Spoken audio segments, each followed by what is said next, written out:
Hello पॉलिटिबिटीज, welcome to my channel. And हम continue कर रहे थे अपने BA political science and competitive exam की सीरीज को of Indian national movement and constitutional development, जिसमें कि हमने कर लिया था यूनिट 3 तक और यूनिट 4 का नॉन कॉपरेशन मूवमेंट, जिसमें कि हमने पहले वीडियो में कर लिया कलकत्ता सेशन। और आज हम इसके दूसरे वीडियो में करेंगे the main tenets of non cooperation movement. So let's start with the introduction part. But before starting, I would like to request you all कि प्लीज़ आप लोग अपना पेन पेपर लेके बैठिए सो दैट कि जैसे जैसे मैं पढ़ाती जाऊंगी आप इसको लिखते जाइएगा। आप लिखते जाओगे तो आपको याद हो जाएगा और साथ साथ में आपके नोट्स भी बन जाएंगे। Okay, so let's begin with the introduction. That की जो नॉन कॉपरेशन मूवमेंट है, इसे हमारी इंडियन नेशनल कांग्रेस ने लॉन्च किया था महात्मा गांधी की लीडरशिप में। ये एक पहला बहुत ही एक्टिव मास मूवमेंट था जिसमें आम जनता ने बहुत ही एक्टिवली पार्टिसिपेट किया था। So now let's see the backdrop, the historical background behind non cooperation movement. So पहला कारण आता है हमारे पास रॉलेट एक्ट ऑफ 1919। इसमें क्या था कि जो हमारी अंग्रेजी सरकार थी वो विदाउट एनी ट्रायल किसी को भी 2 इयर्स तक के डिटेंशन में डाल सकती थी। इससे आम जनता गुस्सा थी, तो बस नॉन कॉपरेशन मूवमेंट का ये कारण बना। फिर जलियांवाला बाग मैसेकर हो गया 1919 में, अप्रैल की बात है। जनरल डायर ने ब्रूटली हमारी इनोसेंट सिविलियंस पे हमला कर दिया। हमला क्या कर दिया, ओपन फायरिंग कर दी, तो ये भी एक कारण बना। फिर अगला था खिलाफत ग्रीवेंसेस। इसमें क्या था कि मुस्लिम्स को, मैंने आपको बताया था कि फर्स्ट वर्ल्ड वॉर जब हुआ था तो ऑटोमन जो हमारा कैलिफेट रहा उसको काफ़ी ज़्यादा डिस्ट्रॉय करने की कोशिश की गई, डिसमेंबरमेंट हुआ ऑटोमन एम्पायर का। तो इसके चलते जो मुस्लिम्स थे, इंडियन मुस्लिम्स, उन्होंने खिलाफत ग्रीवेंस दिखाया अपना। फिर अगला है हमारे 1919 में मोंटेग्यू केम्सफोर्ड रिफॉर्म आया, जिसमें कि इन्होंने कहा था कि हाँ, अगर आप हमारा फर्स्ट वर्ल्ड वॉर लड़ने में साथ देते हैं तो हम कुछ रिफॉर्म्स लाएंगे। पर ऐसा कुछ होता नहीं है, आम जनता इससे डिससेटिस्फाई हो गई। तो बस इसी के चलते कलकत्ता सेशन में एक मीटिंग बुलाई जाती है सितंबर 1920 में, और फिर बाद में नागपुर सेशन होता है दिसंबर 1920 में, जिसके तहत इंडियन नेशनल कांग्रेस ऑफिशियली ये जो गांधी जी का बोलते ना कॉल था नॉन कॉपरेशन मूवमेंट के लिए ब्रिटिश गवर्नमेंट के खिलाफ, तो बस इसे अडॉप्ट कर लिया गया फाइनली। तो ये रहा इसका बैकड्रॉप। अब हम समझते हैं इसके मेन टेनेट्स को। सो फ्रेंड्स, आपको समझने में दिक्कत नहीं हो इसलिए मैंने इसका माइंड मैप बना लिया है। तो देखिए, पहले मैं आपको बता दूं कि जो हमारा नॉन कॉपरेशन मूवमेंट है, इसका फिलॉसफी यही था महात्मा गांधी का इसमें कि अहिंसा हो, सेल्फ रिलायंस हो, मतलब हमें आत्मनिर्भर बनना है, और नॉन कॉपरेशन मतलब कि हम अंग्रेजों के साथ कॉपरेट नहीं करेंगे। ठीक है, ये तो इसकी फिलॉसफी हो गई। अब हम इसके मेन टेनेट्स को समझते हैं। पहला है अहिंसा, है ना। गांधी जी का तो शुरू से ही रहा है कि हमें अहिंसा का फॉलो करना है ना, नॉन वायलेंस। फिर सत्याग्रह मतलब सच के साथ करना है, ट्रूथ के लिए करना है। जो भी गवर्नमेंट इंस्टीट्यूशंस हो गए वो सबको बाइकआउट किया गया, चाहे वो स्कूल्स ही क्यों ना हो, कोर्ट ही क्यों ना हो। फिर जितने भी टाइटल्स दिए गए थे लाइक राय बहादुर, ये सब लोगों ने इसको जो टाइटल्स एंड ऑनर्स थे उसको सरेंडर कर दिया। मोरली काम किया गया। इकोनॉमिक बाइकआउट मतलब जो भी विदेशी सामान है हम उसका प्रयोग नहीं करेंगे। फिर डेमोक्रेटाइजेशन हुआ, यानी कि आम जनता की सुननी जानने लगी। फिर स्वदेशी, जितने भी खादी क्लोथ्स थे, हैंडलूम्स थे, कॉटेज इंडस्ट्रीज, ये सबको इनकरेज किया गया। मास पार्टिसिपेशन, यानी कि अब जो पीजेंट्स है, स्टूडेंट्स, हर बोलते हैं ना क्लास के लोग पार्टिसिपेट कर रहे थे इसमें। फिर हो गया पैरेलल नेशनल इंस्टीट्यूशन, जैसे कि अंग्रेजी स्कूल थी, मिशनरी, ये सब, तो उसी के अगेंस्ट हमने लाया गवर्नमेंट, ये इंडियन स्कूल्स लाए। ठीक है, फिर जो वो लोग कोर्ट के लिए करते थे तो हम लोगों ने अपने पंचायती राज सिस्टम को और ज़्यादा डेवलप किया। फिर एक टेनेट था इसका यूनिटी ऑफ हिंदू मुस्लिम, जो मैंने आपको बताया खिलाफत इशू, तो बस इससे हिंदू और मुस्लिम की यूनिटी देखने को मिल गई। तो यही थे हमारे मेन टेनेट्स, और अब हम इसको डीपली समझते हैं line wise line. So the first point is commitment to non violence and truth, यानी कि जो नॉन कॉपरेशन मूवमेंट, इसका मेन टेनेट यही था कि अहिंसा परमो धर्म, और सत्याग्रह मतलब सच के लिए आग्रह करना। गांधी जी ने चीज क्लियर कर दिया था कि जो मूवमेंट होगा वो पूरी तरह से पीसफुल मूवमेंट रहेगा। नॉन वायलेंस इनका जो था सिर्फ एक स्ट्रैटेजी नहीं था, बल्कि एक बोल सकते हैं एक मोरल वेपन के तौर पे काम किया, जिसका एम यही था कि ब्रिटिश की जो इलिजिटिमेसी है ना, इनकी जो एक्सपोज करना इसको, और जो इंडियंस को अर्ग किया गया है ना कि जो भी ब्रिटिश जो है हमारे साथ अन्याय कर रहे हैं, उनसे नफरत किए बिना उन्हें करारा जवाब देना है। सो इस प्रकार से सुपरियोरिटी को एक मोरल के तौर पे रख करके हमारा नॉन कॉपरेशन मूवमेंट चलता है। अगला है boycott of government institutions. Boycott of government institutions में क्या होता है कि हमारा जो मूवमेंट था ना, इसका कॉर्नर स्टोन यही रहा है, क्योंकि मूवमेंट इसी पे बेस्ड है।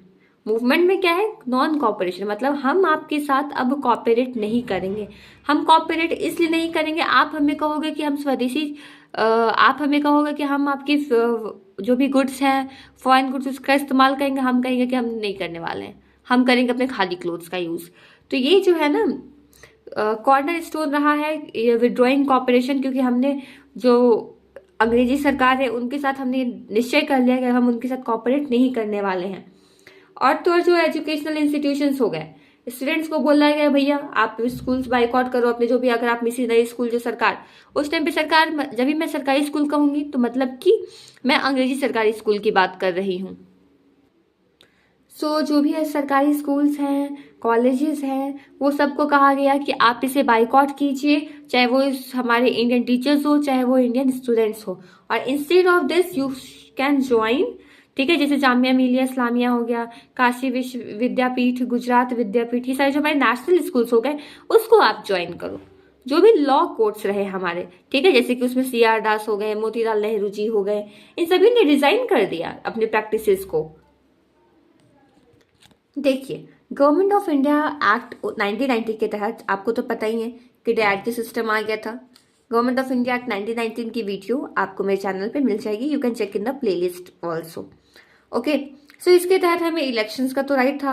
अब कांग्रेस ने कहा कि हम लेजिस्लेटिव काउंसिल जो है, जो हम इलेक्शंस होते हैं उसका हम बाइकआउट करते हैं। तो इस प्रकार से आप देख रहे हो कितना ज्यादा ये गवर्नमेंट इंस्टीट्यूशंस का बाइकआउट हो रहा है। और तो जितनी भी सरकारी नौकरियां हैं, सरकारी नौकरी मतलब ये जो सरकार है अंग्रेज की है, तो अंग्रेजी जितनी भी नौकरियां मिली है उन सब को आम जनता ने, मतलब लोगों ने इनकरेज किया कि हाँ जो भी आप अगर इंडियंस एम्प्लॉयड हैं गवर्नमेंट सर्विसेज में तो जस्ट रिजाइन इट। और इस प्रकार से जो इन लोग का विड्रॉवल रहा, इसका एम यही था कि हम इतना मतलब विड्रॉ कर लेंगे ना खुद को, अंग्रेज सरकार चल रही है क्योंकि हम उसको चलने दे रहे हैं, क्योंकि हम कॉपरेट कर रहे हैं, हम उनको सपोर्ट कर रहे हैं। अगर हम अपना सपोर्ट, अपना कॉपरेशन उसे विड्रॉ कर लेंगे तो सरकार अपने आप में पैरालाइज हो जाएगी, वो कॉलोनियल स्टेट अच्छे से फंक्शन नहीं कर पाएगी। तो इस प्रकार से गवर्नमेंट इंस्टीट्यूशंस का बाइकआउट होता है। अगला क्या है, surrender of titles and honours. इसमें क्या है, जैसे कि इंडियंस ने कुछ कुछ टाइटल्स एक्सेप्ट किए या अवार्ड या ऑनररी पोजीशंस ब्रिटिशर्स से, जैसे कि राय बहादुर हो गया, काइजर हिंद हो गया, ठीक है। तो ये सबको बोला गया कि भैया अपना जो भी आपको टाइटल्स मिले हैं, ऑनर्स मिले हैं, ठीक है, जो भी अवार्ड्स मिले हैं उसको रिजाइन करो, आप उसको रिनाउंस करो पब्लिकली। तो ये जो सिंबॉलिक एक्ट रहा, इसे आप देख सकते हो कैसे ब्रिटिश राज जो है एक प्रकार से इसकी सत्ता हिल जाती है। और अब हम देखते हैं अगला इसका टेनेंट है, that is economic boycott and स्वदेशी। इसके तहत अंग्रेज जो इंडियंस थे उनको बोला गया कि जितने भी आप ब्रिटिश गुड्स का इस्तेमाल करते हैं उसका बाइकआउट कीजिए, खास करके जो विदेशी कपड़े हो गए उसका।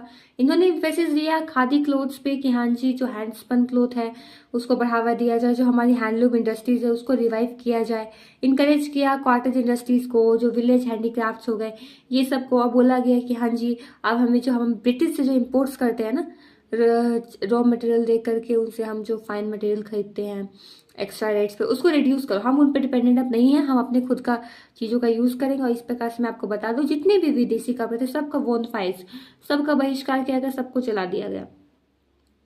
और इस प्रकार से मैं आपको बता दूं कि ये जो वीकनिंग हो गया ऐसे financial base of colonial rule, समझ लो आप ऐसा अगर करेंगे, अगर अंग्रेजों की सामान ही नहीं बिक पाएगी इंडिया में तो फिनेंशियली तो वो कमजोर होंगे ही ना। और अगर वो कमजोर हो रहे हैं तो मतलब कि हमारा जो इकोनॉमिक डायमेंशन है वो स्ट्रांग हो रहा है, हमारा इंडिपेंडेंस का मूवमेंट वो स्ट्रांग हो रहा है। अगला टेनेंट है establishment of parallel national institutions. देखिए अब आप बच्चों को बोल रहे हो कि ठीक है आप सरकारी स्कूल मत जाओ, सरकारी कॉलेज मत जाओ, आप प्रोफेसर्स को बोल रहे हो कि आप अंग्रेजों के स्कूल में मत जाइए पढ़ाने के लिए इंडियन प्रोफेसर्स को, तो अब वो कौन सा क्या काम क्या करेंगे, वो क्या जॉब करेंगे, बच्चे कहाँ जाएंगे। तो इस्टेब्लिशमेंट किया जाता है नेशनल स्कूल्स का, कॉलेजेस का, बोला गया कि आप अंग्रेजी कोर्ट में मत जाइए, तो अब आर्बिट्रेशन कोर्ट्स लाया गया जो पंचायत से, उसी में डिस्प्यूट्स को सॉल्व किया जाने लग गया कि अब ब्रिटिश कोर्ट जाने की जरूरत नहीं है। और बहुत सारे कंस्ट्रक्टिव प्रोग्राम है। कंस्ट्रक्टिव प्रोग्राम के तहत जैसे कि बोलते हैं ना कि सेंस ऑफ कलेक्टिविटी को दिखाने के लिए हिंदी को प्रमोट किया गया देवनागरी स्क्रिप्ट में, छुआछूत रिमूवल किया गया। अगला कम्युनल हार्मनी, संप्रदाय में कैसे इतनी सारी जो है जाति के लोग हैं, धर्म के लोग हैं, सब मिल के अच्छे से हार्मनी में रहेंगे। और जो विलेज सैनिटेशन था उसको इम्प्रूव किया गया।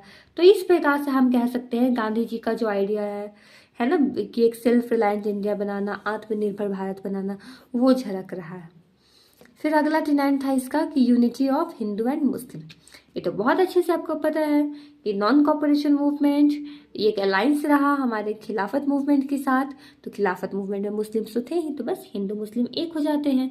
कांग्रेस और खिलाफत लीडर साथ में मिल के काम करते हैं, है ना, और इसे हिंदू और मुस्लिम को एक कॉमन प्लेटफॉर्म मिल जाता है।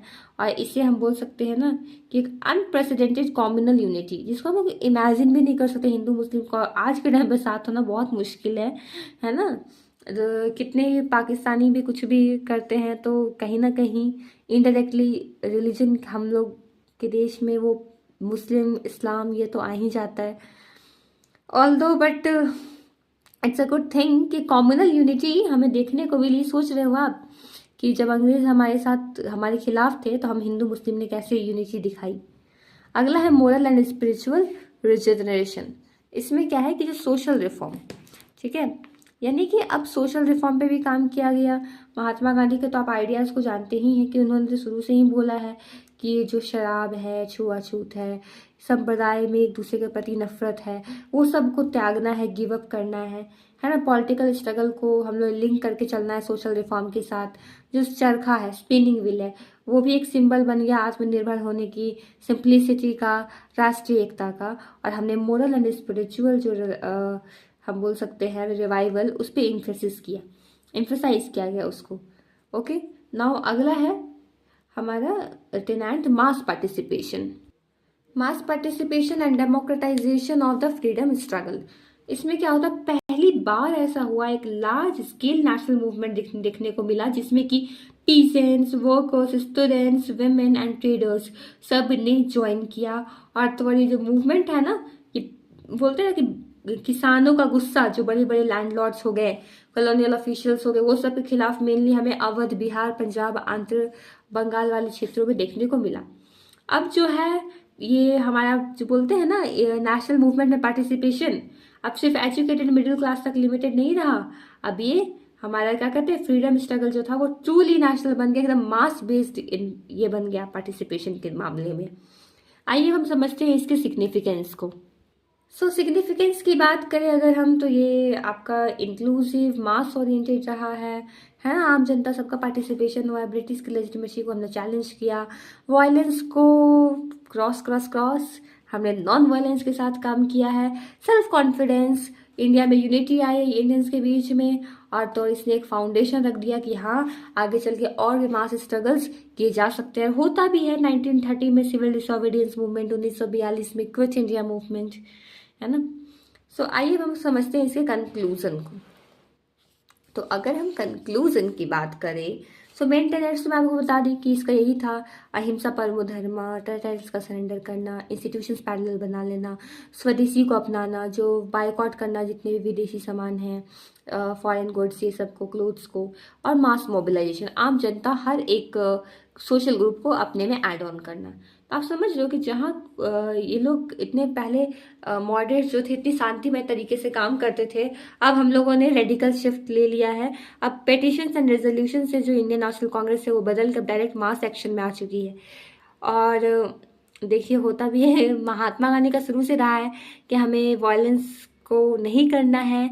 बट ये जो हमारा नॉन कॉपरेशन मूवमेंट है, चौरी चौरा इंसिडेंट होता है जिसमें थोड़ी वायलेंस हो जाती है 1922 में, जिसके कारण महात्मा गांधी इसको बोल देते हैं खत्म खत्म खत्म, कैंसिल कैंसिल कैंसिल। इस प्रकार से ये मास मूवमेंट खत्म हो जाता है। So with this, thank you guys for watching my video, and if you really like the video then please do like, and if you have any suggestions or queries then please put it down in the comment box. Do share, like, and please subscribe to my channel so that you can stay tuned with me for the future videos. And in the next video also I'll be covering about the non-cooperation movement. Okay, so till that, take care, bye bye, and thank you once again for watching my video.